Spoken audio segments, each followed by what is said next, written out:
What's up, everybody? Mr. Nagy back with another review video of our JVC camera. Today we are talking about all of the creative things that we can do to make our shots look professional, right? This is the shot composition portion of the camera. Now this one takes a little bit more time, so dial in, feel free to pause and review as you need to, okay? So we're gonna talk about several main things, and they're all gonna live over here on this left side of the camera, right? We look at the camera from the back, it's gonna be over here on the left side. We're just gonna work left to right here across your field of vision, okay? The first thing that we're gonna come to is what we call the ND filter. We know that that stands for neutral density filter. Right now it's off 1/4, 1/16. Two different kinds of neutral density filters. And neutral density filters are like sunglasses for the camera. So if you are outside and it's bright enough that you need sunglasses, you should also give the sunglasses to the camera. It is also going to darken the shot, as you might imagine. So if you're in a very bright inside space and you'd like to help darken the shot a little bit, the ND filter is a great way to do that, okay? Important to note right underneath it, we already talked about in another video, AF/MF, you should know what that means. Full auto is basically like, turn this camera into my iPhone. All I want to have to do is point and shoot and make a decent looking video. It's going to take away a lot of your control over some of the things that we're about to talk about. I would prefer for you to leave it on manual and you to have control. But in a pinch, you can go full auto. Underneath full auto is this little dial you can see there. And inside the dial, hard to see, is a button that says auto white balance, or AWB, okay? These are in the same spot. They actually refer to two different things. So let's go ahead and talk about white balance right now. As you remember, all color emits a temperature. We talk about that temperature in degrees Kelvin. You do not have to remember what the degrees Kelvin are for various things, but it's basically, we need to show the camera what the color white looks like in every given setting, okay? We have different kinds of light, right? You see a more warm, like orangey light. Over there is a very orangey light. And the other side of my office is a very bright white light. And you saw my camera that I'm recording with even adjust to it right away at auto white balanced, okay? So we need to tell the camera what white is so that all of the other colors look real. Now, the best way to do this, of course, as you remember, is you take a white piece of paper, you get all your other settings ready, the lights that you're gonna use, if you're gonna use ND filter, if you're gonna use gain that we'll talk about in a minute, your shutter speed's correct, your iris looks good. The last thing you're gonna do is white balance, okay? And that's gonna just be simply zooming in on that white piece of paper and hitting this AWB button in front or in the middle here of this gain dial, okay? And that's how you set that. Again, feel free to be creative with that. You could white balance on an orange piece of paper and say, hey, this is what white looks like, and really screw with the colors. You could white balance on a blue piece of paper and it would make everything look orange, right? So you can do all kinds of fun things, but we want you to make it look as realistic as possible. So please use a white piece of paper. You should always be taking that. They should be in each of your camera cases when you leave our campus. Working our way back, we have iris, A and M. You should know that anytime you see an A and an M on a camera, it's gonna be automatic or manual. We would like for you to keep the iris on, well, you know what? We know that you have control over the iris. You can do whatever. You can leave it on automatic. Just know that it's gonna automatically change if things change. We'll talk about it in a second. Or you can leave it on manual. When you put it on manual, you will see your aperture number or your f-stop number pop up, right? And we know that twisting this dial right in front of it is how then I open and close the iris, right? The iris allows more or less light into the camera.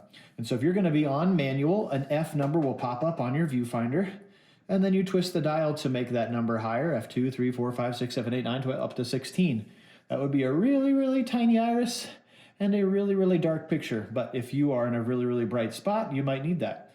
Or you're in a really, really dark spot, you open that thing all the way up, like 2 something perhaps, f-stop 2, and then you would have a very bright picture, or again, if it's very dark, it allows the most possible light. Or just leave it on automatic. We've told you to remember that there are going to be 2 reasons to take this camera off automatic should you be using it. The first one is to avoid what we call blooming, and blooming is just basically the automatic iris adjusting from really dark to really bright, okay? Sort of the camera equivalent of you wake up in the morning and your parent turns on the lights and your pupils are like, ah, it's too bright. My eyes are really adjusted to the dark, right?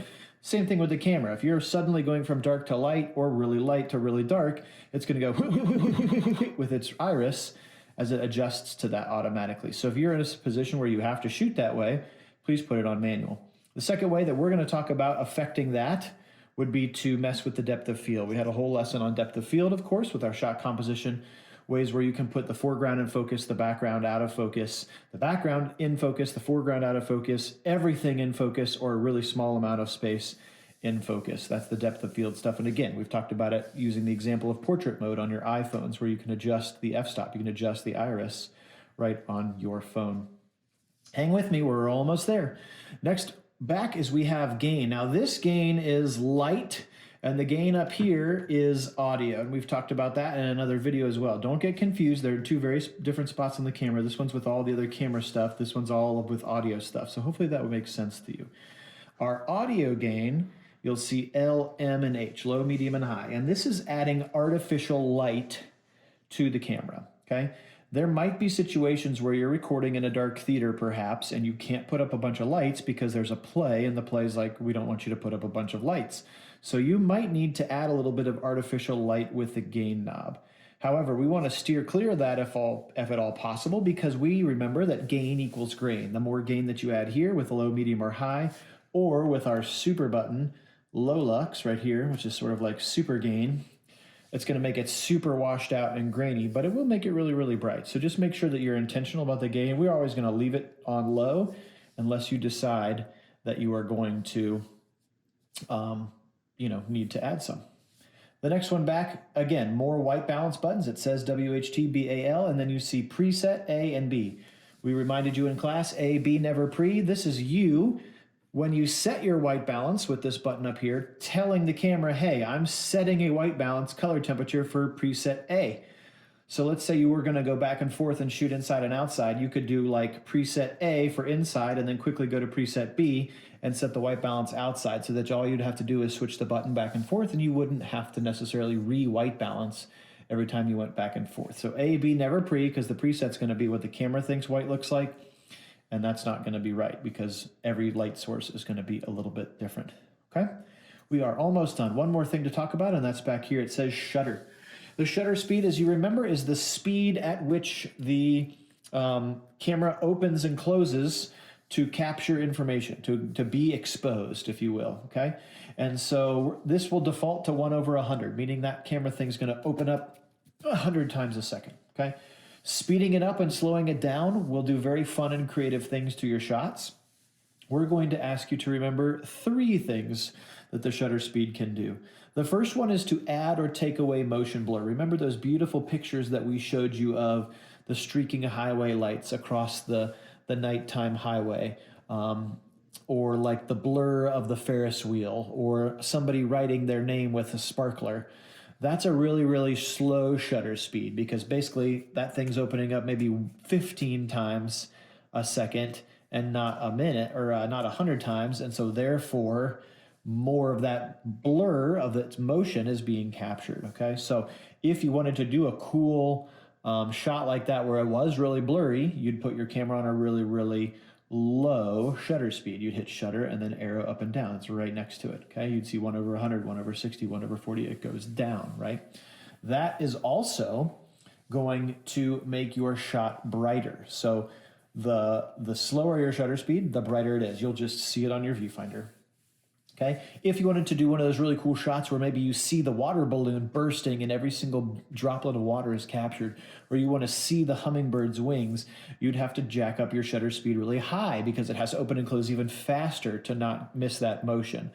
You'll also notice when you get a higher, faster shutter speed, 1/150, 1/200, 1/500, 1/1000, that is going to also make your shot darker. So make sure that you adjust with your iris, maybe some gain, maybe a neutral density filter, to account for the brightness and darkness, again, if you're going to do something really creative with the shutter speed. Okay, so brighter and darker, faster, slower motion blur capture or not capture. And then the third thing it's going to do is if you happen to be filming a TV screen or a computer screen of some kind, sometimes you'll see this TV roll, we call it. It's going to be this frequency roll that kind of just scrolls up and down the screen. And it just has to do with different frequencies being emitted by the screen and the way that the camera perceives them. So if you are filming a TV screen for your video and you see these weird lines going up and down it, all you need to do is adjust the shutter speed up or down, just one setting, not a ton, just a little bit, and that TV roll will go away. All right, all of those things are how we make really, really great looking creative shots. We talked about neutral density filter, we talked about iris, we talked about white balance and how to set one, we talked about the gain knob, and we talked about the shutter speed. So that's a tough one. A couple things you just got to memorize, but they're going to be totally worth it to make your shots look professional. Happy learning.